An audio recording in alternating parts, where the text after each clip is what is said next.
네, 오늘 하나님께서 우리에게 주신 말씀은 사사기 16장 23절에서 31절의 말씀입니다. 저와 여러분이 번갈아 가면서 봉독하도록 하겠습니다. 블레셋 사람의 통치자들이 그들의 신 다곤에게 큰 제사를 바치려고 함께 모여 즐거워하며 떠들었다. 우리의 원수 삼손을 우리의 신이 우리의 손에 넘겨주셨다.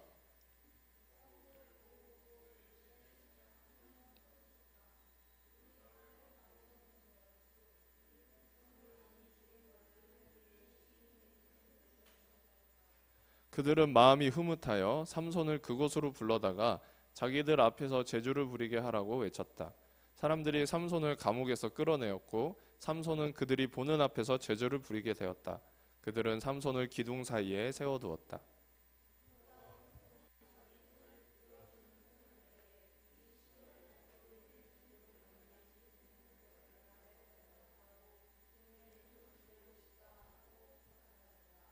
그때 그 신전에는 남자와 여자로 가득 차 있었는데 블레셋 사람의 통치자들도 모두 거기에 있었다. 옥상에도 3천 명쯤 되는 남녀가 삼손이 제주 부리는 것을 구경하려고 모여 있었다.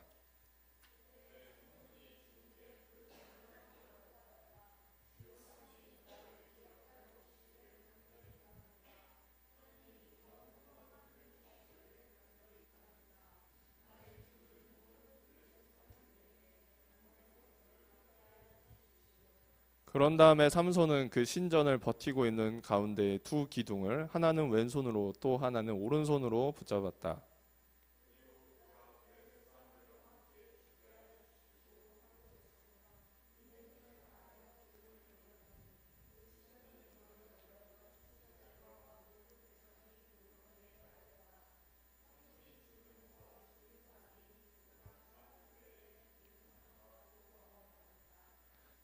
다 함께 읽겠습니다. 그의 형제들과 아버지의 집안 온 친족이 내려와서 그의 죽음을 가지고 돌아가서 소라와 에스다올 사이에 있는 그의 아버지 마누아의 무덤에 묻었다. 그는 20해 동안 이스라엘의 사사로 있었다. 아멘. 네, 오늘 소명이라는 제목을 함께 말씀 나누고자 하는데요. 친구들 혹시 이 이야기 들어본 적 있어요? 삼손의 이야기? 호세? 들어본 적 있어요? 삼손 처음 들어봐? 오. 처음 들어봐요? 들어본 적 있지? 예비는? 처음 들어봐요? 우리 친구들 영화 많이 보죠? 드라마나 영화 많이 보면은 뭐 악당이나 어떤 주인공이 폭탄을 이렇게 갖고 있다가 자기가 죽을 것 같을 때 너희는 나랑 다 같이 죽어야 돼 이러면서 그 자폭하는 장면 되게 많이 나오죠? 그쵸? 그런 거 되게 많이 나오지 않아? 그 원조격 되는 그 모티브가 오늘 성경 이야기예요. 그 수많은 영화에 나오는 내가 죽어도 너희랑 같이 죽을 거야 이러면서 막 그 자폭하는 그 이야기의 원형이 그 몇천 년 전에 이 이스라엘 이야기가 있었는데 그것이 바로 삼손 이야기다라는 것입니다. 혹시 괜찮으면 PPT 넘기는 리모컨 앞으로 좀 가져다 주세요. 제가 깜빡했네요. 감사합니다. 네. 그 삼손 이야기를 오늘 같이 볼 건데 친구들 혹시 여기 네. 전구가 보이나요? 전구가 보통 어떤 일을 위해서 쓰이죠? 그렇죠. 여민쌤 감사합니다. 빛을 밝히는 데 전구를 보통 쓰죠. 되게 유용한 기능이 있어요. 그래서 우리가 이 전구를 갖다가 켜면은 이제 뭐 어두운 곳에서 켜면 따뜻한 느낌도 들고 책도 읽을 수 있고 주변이 밝아지기 때문에 되게 좋죠. 그래서 지금도 전구가 이렇게 불을 비추고 있기 때문에 우리가 이렇게 좋은 곳에서 예배 드릴 수 있는 거잖아요. 근데 만약에 이 전구가 이제 자기가 내고 있는 그 스스로의 저 불빛을 보고서 스스로 감탄하기 시작한다고 해봅시다. 와, 나는 진짜 대단한 것 같아. 난 진짜 아름다워. 내가 내는 빛으로 어두운 곳을 밝게 만들 수 있네. 와, 나는 스스로 환한 빛을 발하는 그런 놀라운 능력을 갖고 있는 것 같아 라고 생각하면서 그 자기랑 연결되어 있는 이 전선이 되게 귀찮고 번거롭다 생각해서 끊어버리면 어떻게 될까요? 불이 꺼지겠죠? 전선을 끊어버렸으니까. 왜 그래요? 왜냐하면 전구는 그 자체로 빛을 발하는 게 아니라 전지 혹은 전력을 공급하는 것, 그 전선으로부터 전기를 받아서 빛을 내는 거잖아요. 그러니까 전구는 그 전선이랑 연결돼 있을 때 비로소 빛을 발할 수 있는 존재예요. 전원이 공급돼야 된다고요. 그런데 이 전구가 거기서 끊어지면은 빛을 낼 수 없는 그냥 쓸모없는 존재가 돼버리는 거죠. 또 만약 이 전구가 자기가 갖고 있는 빛을 어둠을 밝히는 데 쓰지 않고 호세에 막 눈을 이렇게 막 부시게 하는 데 쓰면은, 레이저 포인터로 막 이렇게 하면은 올바른 용도로 쓰인다고 할 수 있을까요? 그 전구가? 아니죠. 그러니까 전구한테 중요한 건 뭐예요? 내가 빛을 낼 수 있도록 하는 그 전원이 무엇인가 잘 알아야 되고, 또 나는 무슨 역할을 위해서 이 빛을 발할 수 있는 능력을 가지고 있는가도 생각해야겠죠. 그렇지 않으면 엉뚱한 데다 힘을 쓰거나 자기 힘을 착각하게 될 거예요. 그래서 이 전구 이야기를 이제 사람의 경우로 가져와서 한번 생각해 봅시다. 사람은 어떨까요? 또 사람은 우리가 각자 가진 재능과 역량이 있다고 해요. 그러니까 마치 전구로 따지면은 각자 가진 빛이 있다고 해요. 우리 호세가 보라색이면은 우리 성원이는 초록색, 우리 민상이는 노란색, 이런 식으로 되겠죠. 근데 사람은 남들과 보다 이렇게 찬란하게 또 빛나는 사람이 있나 하면은 또 은은하게 조성해주는 그런 흐린 빛도 있어요. 근데 각자가 낼 수 있는 빛으로 자기만이 할 수 있는 일들이 있겠죠. 근데 그 빛이 어디에 쓰일 수 있는가를 모른다면은, 우리 친구들이 각자 갖고 있는 빛이 어디에 쓰일 수 있는가를 모른다면은 엉뚱한 데에다가 소비하겠죠. 또 그 빛을 낼 수 있는 힘, 그 은혜가 어디로부터 오는가를 착각한다면 스스로 위대하게 여기고 자만하게 되고, 또 거기로부터 끊어졌을 때 빛을 잃게 되겠죠. 오늘 말씀은 이렇게 자기가 가진 힘에 취해버려 가지고 그게 어디서부터 오는지를 착각해서 오랫동안 잘못된 삶을 살았던 한 사람의 이야기예요. 그 사람은 바로 이스라엘 사람들을 그 사사기 시대의 마지막으로 이끌었던 삼손의 이야기예요. 다들 삼손의 이야기 아까 얘기했었는데, 삼손 하면 뭐가 생각나요? 호세? 생각나는 게 있어요? 삼손 하면, 우리 친구들은 삼손 하면 생각나는 게 있어요? 머리카락? 힘? 네, 삼손 하면 이 강력한 근력, 이 힘이 아주 유명해요. 힘이 엄청 셌던 사람이에요. 이 삼손은 그 강력한 힘이 자기 거라고 착각했던 거예요. 마치 전구가 자기 힘으로 빛을 낸다고 생각했던 것처럼요. 그런데 성경 말씀은 삼손이 태어나고 자랄 때의 모습을 어떻게 묘사하고 있냐면, 사사기 13장 5절 말씀이에요. 내가 임신하여 아들을 낳을 것인데 면도칼을 대어서는 안 된다. 왜냐? 하나님께 바쳐질 나실인이기 때문에, 나실 사람이기 때문에. 나실 사람이라는 건 뭐냐면요, 이 나실이라는 건 히브리어로 구별된이라는 뜻이에요. 그러니까 나실인이라 하면은 구별된 사람이란 뜻이에요. 근데 무엇을 위해서 구별돼? 마지막 절에 블레셋 사람의 손에서 이스라엘을 구하는 일을 위해서 구별된 사람. 그러니까 이 삼손이라는 사람은 어떤 빛과 어떤 목적을 가지고 태어난 거예요? 이스라엘 블레셋 사람의 손에서 이스라엘을 구하는 그 일을 할 사람이고, 그것을 위해서 강력한 힘을 받은 사람이다라는 거죠. 그렇게 성경은 이야기하고 있는 거예요. 당시 우리 여호수아기 지나서 사사기로 들어오면서 뭐라고 했었냐면, 하나님을 잊은 세대가 됐다고 했어요. 그래서 어떻게 됐다 했어요? 이스라엘 백성들로서가 아니라 가나안 사람들과 같이 그런 정체성을 가지고 우상을 섬기고 했다고 했죠. 삼손 때도 마찬가지였어요. 사람들이 점점 그 하나님을 잊고 그 가나안 땅의 이상한 신들에게 절하면서 섬기면서 하나님을 잊어갔던 때예요. 그러다 보니까 어떤 일이 생기냐면, 주변에 있던 이방 민족들이 계속 쳐들어오는 일이 생기는 거예요. 자기 정체성과 힘을 잃기 시작하니까. 그때 이 삼손이 살았던 시대에 이 이스라엘 사람들을 지독하게 괴롭혔던 사람이 바로 블레셋 사람들이라는 거예요. 그래서 오늘 말씀에 삼손이 이 이스라엘 사람들을 구하는 대상이 바로 블레셋 사람들이라는 거죠. 자, 그래서 이 삼손이 커가면서 그 하나님이 주신 그 목적에 따라서 그 강력한 힘을 가지고 자라는데, 근데 이 삼손이 얼마나 힘이 강했는지 진짜 막 여러 그 기적적인 에피소드가 있는데, 그때마다 나오는 중요한 그 말씀이 있어요. 뭐냐면은 항상 그 삼손이 뭔가 일을 할 때에, 어떤 사건을 벌일 때 항상 나온 말씀 6절에 그때 주님의 영이 삼손에게 세차게 내리 덮쳤으므로 그가 엄청난 괴력으로 그 사자를 물리쳤다. 좀 잔인하죠. 뭐 그런 얘기가 나와요. 그러니까 삼손이 그냥 원래 힘이 센 게 아니고, 그 삼손이 하나님의 영이 그 삼손에게 임했기 때문에 삼손이 그런 일을 할 수 있었다라는 표현이 계속 나와요. 그래서 14장 6절에도 나오고, 또 이렇게 사람들이랑 30명이랑 싸워서 이기는, 300명인가요? 30명이랑 싸워서 이기는 그 장면에서도 어떤 말이 나오냐면 19절에 그때 주님의 영이 삼손에게 세차게 내리덮쳤다. 그러니까 항상 삼손이 어떤 자기가 가진 강력한 힘으로 뭔가를 해낼 때마다 성경은 하나님의 영이 함께 하셨기 때문에 삼손이 그렇게 할 수 있었다라고 얘기하는 거예요. 그런데 그러니까 이 삼손의 힘은 결국에 누구한테 온 거예요? 하나님으로부터 온 거예요. 근데 삼손은 그거를 잘 몰랐던 것 같아요.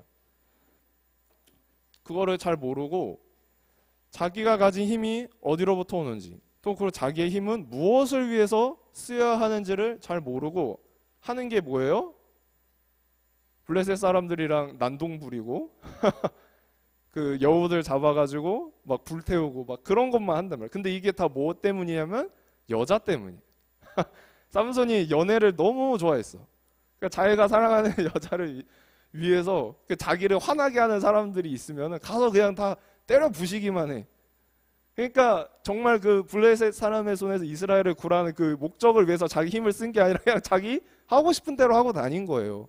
너 내 여자 건드렸어? 그러면서 한번 해주고, 그러고 그러니까 약간 망나니 같은 사사였던 거예요. 그러니까 이 삼손인 결국에 중요한 거 하나를 몰랐던 건데, 자기의 소명을 몰랐어요. 소명이라는 게 무슨 뜻이냐면 사람이 하나님의 일을 하도록 하나님의 부르심을 받는 일이라는 거예요. 그러니까 나시린이라고 했죠. 구별된 사람인데 그거를 자기가 그런 사람이라는 거를 알고 있었어도 모른 척하면서 산 거지. 아니면 진짜 까먹었거나. 그러니까 그냥 맨날 여자 꽁무니만 쫓아다니면서 자기 그 연애 대상이나 쫓아다니면서 자기의 힘을 엉뚱한 데다가 그렇게 썼다는 거죠. 이렇게 삼손이라는 사람은요, 하나님이 주신 힘으로 그 누구보다 뛰어난 힘을 갖고 있었지만 정작 그 힘을 어떤 곳에 써야 되는지 생각하지도 않았고, 그 자기의 강한 모습에 되게 취해서 살았어요. 나는 이렇게 세다. 그래서 자기가 보기에 좋은 것들로 이렇게 삶을 채우려고 했었던 거죠. 특히 이 여자에 대한 얘기가 많이 나오는데, 그 중에서도 이제 가장 유명한 이야기가 이제 그 블레셋 사람 그 여자 들릴라와의 연애 이야기입니다. 이 삼손은 꼭 이스라엘 여자를 안 좋아했어. 꼭 블레셋 사람을 좋아하고 쫓아왔어요. 자기 민족을 괴롭히는 그 민족의 여인을 사랑했다. 그러니까 자기의 소명이 마음에 없었던 거야. 그러니까 그 자기를 공격하는 민족의 여자랑 연애할 생각을 하는 거죠. 근데 이 들릴라라는 여인에게 이제 블레셋 사람들이 한 가지 꾀를 내서 이 들릴라라는 여자를 찾아오는데 뭐라고 말하냐면, 들릴라, 당신이 삼손의 애인이니까 그 우리를 대적하는 그 삼손의 그 강력한 힘을 물리치기 위해서 당신이 좀 수를 써봐라. 그가 힘이 어디서 오는지 좀 알아내서 우리한테 알려줘라. 그럼 우리가 그걸 제거하면 삼손을 없앨 수 있을 것 같다 하면서 들릴라를 꿰는데, 근데 얼마를 주겠다고 약속을 하면 우리나라 돈으로 한 90억 주겠다. 내가 90억 줄 테니까 우리 근위의 힘이 어디서 나오는지 알려줘. 성하야. 이제 성하 가가지고 90억이면 내가 평생 아파트 한 채 살아가지고 떵떵거리면서 먹을 거 살 수 있네 하면서 눈이 돌아가가지고 이제 들릴라가 이 삼손을 들볶기 시작합니다. 어떻게든 그 힘의 근원을 알아내려고. 그래서 성경 말씀 16장 6절에 뭐라고 하냐면, 그 힘은 어디서 나오죠? 어떻게 하면 당신을 묶어서 꼼짝 못하게 하죠? 뭐 이러는 거예요. 삼손은 이 말이 그 애인의 뭔가 달콤한 말로 들렸나 봐. 그래가지고 나는 거짓말, 그 진짜를 말할 수는 없고 이제 막 나 거짓말을 한 거야. 나는 그냥 이렇게 밧줄로 묶으면 나 꿈쩍 못해요. 했는데 거짓말이었죠. 그래서 블레셋 사람들이 쳐들어오니까 확 하고 풀어버려가지고 이제 들릴라가 또 이제 삼손을 갈구는 겁니다. 에? 당신 나한테 거짓말했어? 그래서 이제 들들 볶아요. 무엇으로 당신을 꿈쩍 못지? 다시 한번 말하세요. 삼손이 또 거짓말해. 말할 수 없으니까. 그러니까 들릴라가 이제 진짜 열받아가지고 안 되겠다. 진짜 이 삼손한테 무조건 이번에 꼭 알아냈다 하니까 성경 말씀에 뭐라 되어 있냐면 날마다 끈질되게 졸라댔대. 그래서 삼손이 마음이 괴로워서 죽을 지경까지 가스라이팅을 한 거야. 들릴라가 옆에서. 그러니까 이제 근데 삼손도 되게 웃겨요. 그런 문제는 대답해 줄 수 없다. 왜 다시는 물어보지 마라. 화낼 법도 하고 그 여인이 그렇게 계속 자기를 괴롭히면 관계를 끊을 만도 한데 근데 들릴라한테 완전 꽉 잡혀가지고 그 아무것도 못하는 거야. 그러니까 결국에 어떻게 되냐면요. 17절에 속마음을 다 털어놓으면서 얘기를 하는 거죠. 나는 머리를 면도칼을 대어본 적 없는 그런 나실 사람인데 내가 그 깎아본 적이 없는 것은 내가 하나님께 바쳐졌기 때문에 그 일을 위해서. 그래서 아마 내 머리털을 깎으면 나는 힘을 잃고 약해져서 어느 사람처럼 되겠다라고 말해주는 거죠. 그러니까 이 삼손은 지금 뭐라고 생각하고 있어요? 내 힘은 어디서 나왔어? 머리카락에서. 우리 친구들이 이 약물고 머리를 기른 이유가 여기 있나 봐요. 머리털 깎으면 이 여기에 대한 힘이 있으니까 이걸 깎으면 없어질 거야 라고 생각을 하고 들릴라한테 얘기를 한 거죠. 그래서 들릴라가 이번엔 진짜다. 내가 그렇게 노력을 해서 가스라이팅한 삼손이 진실을 얘기했다 해가지고 블레셋 사람들한테 이제 말하고 그 머리털을 삼손이 자는 동안에 깎아버리는 거죠. 그렇게 깎아버린 삼손은 결국에 이제 블레셋 사람들이 쳐들어왔을 때 힘을 잃게 돼버렸는데, 근데 여기서 이야기에서 중요한 건 뭐냐면요. 삼손은 머리털을 깎으면 힘이 잃고 약해질 거라 생각했는데, 근데 정말 그 힘이 머리털에 있었느냐 하면 아니라는 거죠. 왜냐하면 머리털을 깎는다는 건요, 결국에 하나님의 사람, 내가 나실인으로서 살아가는 내 소명을 포기하는 것을 말하는 거예요. 그러니까 나신으로서 구별된 사람인데 그 머리털을 깎는다는 건요, 다시 말해서 하나님을 떠난다는 이야기예요. 그러니까 그거를 가장 소중히 하고 중요하게 생각해야 될 삼손이 자기가 사랑하는 여자한테 그걸 얘기해 버린 거예요. 그러니까 결국에 삼손은 자기가 갖고 있던 그 마음속 어딘가의 소명보다 그 자기랑 연애하는 그 여인을 더 중요하게 생각했던 거죠. 그걸 말하는 순간부터 삼손은 나실인으로서 구별된 사람으로서 중요한 소명을 소홀하게 생각하고 그때 하나님을 떠난 것이나 다름없었다는 거예요. 그래서 삼손이 평소처럼 이렇게 블레셋 사람들을 해치우려고 나섰지만 그 말씀에 보면 어떻게 되냐면 삼손이 미처 주님이 떠나신 것을 알지 못하였다 라고 나옵니다. 그러니까 하나님께서 삼손을 떠나시자마자 그 하나님의 영으로 함께 하시면서 그에게 주시던 힘도 능력도 사라지게 된 거죠. 마치 전구가 전선이 끊긴 것처럼. 여기서 말씀을 읽는 우리는 삼손의 힘은 그 삼손의 것이 아니라 하나님의 것이었구나라는 것을 알게 되는 거죠.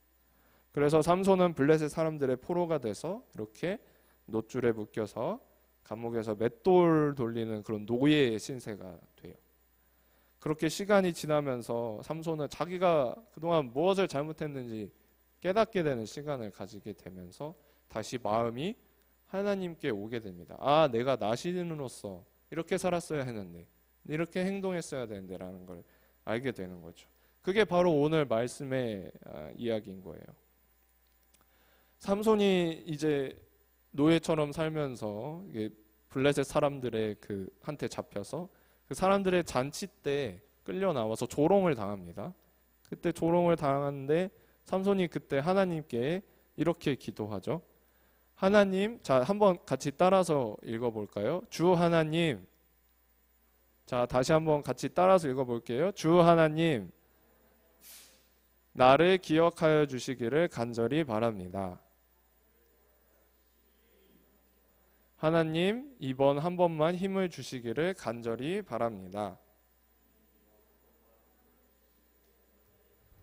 네. 평소에 하나님께 기도도 잘 안 하고 그냥 자기 힘인 것처럼 행동했던 삼손이 이제서야 하나님께 그 힘을 주시는 것을 깨닫고 간구하고 있는 거죠. 여호와여 구하옵나니 하나님이여 내가 이렇게 간절히 바랍니다 라고는 이 말은 그 하나님이 진짜 나의 참 주인이셨고 하나님이 진짜 나에게 그 힘을 주시던 분이라는 것을 고백하는 거예요. 그래서 이전에는 삼손이 자기의 힘으로 그 힘을 자기의 것으로 여기고 마음대로 사용하고 하고 싶은 대로 살았지만 지금이라도 지금 딱 한순간만이라도 그 하나님이 주신 소명에 따라 그 하나님께 부름받아서 해낼 일을 위하여 그 하나님께 힘을 구하는 기도를 드리는 거죠. 그래서 자신의 힘의 원천이 그 하나님이심을 고백하고 의지할 때 삼손이 다시 그 하나님의 힘을 받아서 기둥을 무너뜨리고 블레셋 사람들과 함께 죽었다라는 게 오늘 성경의 비극적인 결말인 거예요. 사랑하는 동강교회 우리 청소년부 친구들, 오늘 삼손의 이야기는 그 자신의 소명, 그 하나님께 부름받아서 해야 하는 일을 망각하고 혹은 가볍게 여겼던 사람이 뒤늦게 깨달은 것을 우리에게 전해주는 교훈이 있는 이야기. 하나님은 우리를 통해 하실 일이 있다고 제가 예배 시간에 항상 이렇게 강조를 하죠. 그게 뭐냐면 그게 바로 우리 각자에게 주어진 능력에 따른 소명이라는 거예요. 그리고 그 소명을 위해서 우리에게 힘과 능력을 주십니다. 우리가 그 소명을 알고 그 소명을 위해서 기도하고 나아갈 때 하나님께서 우리에게 힘과 지혜를 더해 주신다. 그냥 나 자신이 하고 싶은 대로 그리고 내가 그냥 좋다고 생각되는 걸 할 때에는 그 힘이 나한테서 오히려 끊어지고 떨어져 나가겠지만 내가 하나님이 나에게 주신 소명을 위해서 뭔가 할 때는 비록 내 능력이 부족할지라도 하나님의 영으로 함께 해주셔서 오히려 그 일을 할 수 있도록 도와주신다는 것. 그래서 나의 능력을 나 스스로의 것으로 여길 때부터 우리가 하나님으로부터 멀어진다는 것을 오늘 삼손의 이야기를 통해서 기억해야 돼요. 우리가 항상 나의 능력으로 모든 걸 다 하려고 하고 생각하다 보면은 우리가 삶에서 은혜를 발견하는 감사가 사라지게 되고요. 또 내 힘으로 무언가를 이루어야 한다는 그 압박감, 그리고 또 기쁨과 평안 대신에 오만함 혹은 자괴감만 남게 되는 거예요. 그래서 우리의 삶은 마치 전구와 같다는 거예요. 우리에게 힘과 능력 더해주시는 하나님이 우리와 함께 하실 때 비로소 우리는 그 각자가 가진 소명의 그 색깔, 그 빛의 색깔에 따라서 우리가 어둠을 비추게 되는 거예요. 저는 우리 친구들의 성장을 이 자리에서 이렇게 지켜보면서 앞으로 우리 친구들이 어떤 그 빛의 색깔을 나타낼지 되게 기대하고 있어요. 우리 친구들이 각자마다 가진 특성으로 그 어떤 소명을 갖고 앞으로 어떤 일을 해나갈지, 세상에 어떤 유익을 가져다주고 또 어떤 하나님의 놀라운 일들을 할지 제 두 눈으로 꼭 보는 게 소원입니다. 이번 한 주도 우리 친구들이 그런 소망과 기대를 갖고서 용기 있게 힘차게 한 주 충실히 살아낼 수 있기를, 항상 자신의 삶에 최선 다하는 우리 청소년부 친구 되기를 소망합니다. 함께 기도하겠습니다. 언제나 우리와 함께하는 하나님, 오늘도 우리 친구들과 함께 해주심에 감사합니다. 오늘 주신 말씀을 통해서 하나님께서는 우리에게 주신 소명, 우리를 통해 이루실 일들이 있고 그것을 위해서 우리의 각자에게 다양한 능력을, 그 빛의 색깔을 주신 줄 깨닫게 해주시니 감사합니다. 주님, 우리가 각자 받은 은사와 능력들을 하나님이 주신 소명, 하나님의 일을 위해 쓰기를 원합니다. 우리가 부족할지라도 우리가 그 일을 위하여 기도하고 나아갈 때 하나님께서 힘과 능력 더하여 주셔서 우리 통해서 주님의 뜻 이루는 귀한 은혜 허락하여 주시옵소서. 오늘 하루도 주님의 것입니다. 우리 친구들이 주님 안에서 기쁘고 즐겁게, 그리고 항상 최선을 다하면서 자기의 삶의 보람을 느끼며 그 안에서 주님이 주시는 은혜 발견할 수 있도록 이끌어 주시옵소서. 감사드리며 우리 주 예수 그리스도의 이름으로 기도합니다.